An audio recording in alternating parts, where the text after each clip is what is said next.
রাজশাহীর কালারুটি বা কালাই রুটি সম্পর্কে যদি জানতে চান তাহলে অবশ্যই কিছু কথা না বললেই নয়। রাজশাহীর কালারুটি বা কালাই রুটি খুবই ঐতিহ্যবাহী এবং জনপ্রিয় একটি খাবার, যা স্থানীয়ভাবে বিশেষ স্বাদ ও পদ্ধতির মাধ্যমে প্রস্তুত করা হয়। এই রুটির নামের পেছনে রয়েছে দীর্ঘ এক ইতিহাস এবং ঐতিহ্য।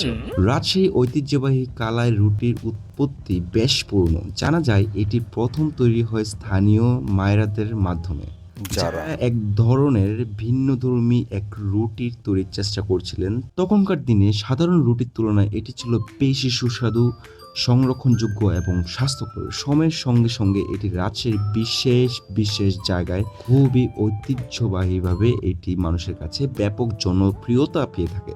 উপকরণ যদি বলি, কালার রুটি সাধারণত আটা বা ময়দার পরিবর্তে চালের গুঁড়ো এবং গুড়, ঘি ও কিছু গোপন মশলা দিয়ে তৈরি করা হয়। একটি লোহার তাওয়ায় কম আঁচে ধীরে ধীরে সেঁকা হয়, যার ফলে এটি কালচে রং ধারণ করে। এবং মজার কথা হচ্ছে, এই রুটিটি পুরো হাতের মাধ্যমে একটু একটু একটু করে গোল করা হয়। দুই হাতের তালুর মাধ্যমে এটিকে আস্তে আস্তে চ্যাপ্টা করা হয়। এই জন্যই এই রুটির মধ্যে যখন কালো আঁচটা আসে, তাই এই কারণে এটাকে কালো রুটি বা কালা রুটি হিসেবে বলা হয়। কালা রুটি সাধারণত একটু মচমচে ও শক্ত ধরনের হয়, তবে ভেতরে নরম এবং হালকা মিষ্টি স্বাদযুক্ত হয়ে থাকে। অনেকটা বলা যায় বাসার মধ্যে যেরকম আমরা খুদের চাল দিয়ে বিভিন্ন ধরনের চাপটা পিঠা বানাই, ওরকম। রাজশাহীর বিভিন্ন খাবারের দোকানে ও গ্রামীণ হাটে এই রুটি পাওয়া যায়। বিশেষ করে এটি শীতকালে গুড় এবং দুধের সঙ্গে খেতে অনেকেই পছন্দ করেন।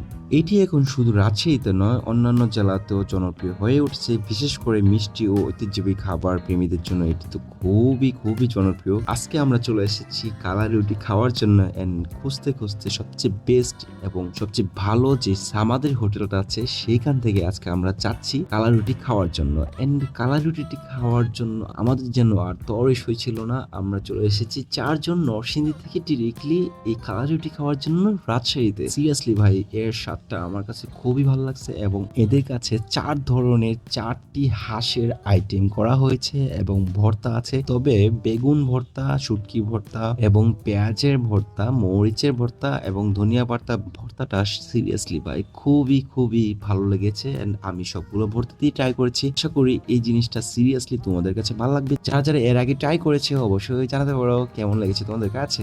রাজশাহীতে অনেক সুন্দর সুন্দর ফুল পাওয়া যায়, আর এটা নিয়ে একটি সুন্দর ডেডিকেশন ভিডিও থাকবে। So wait.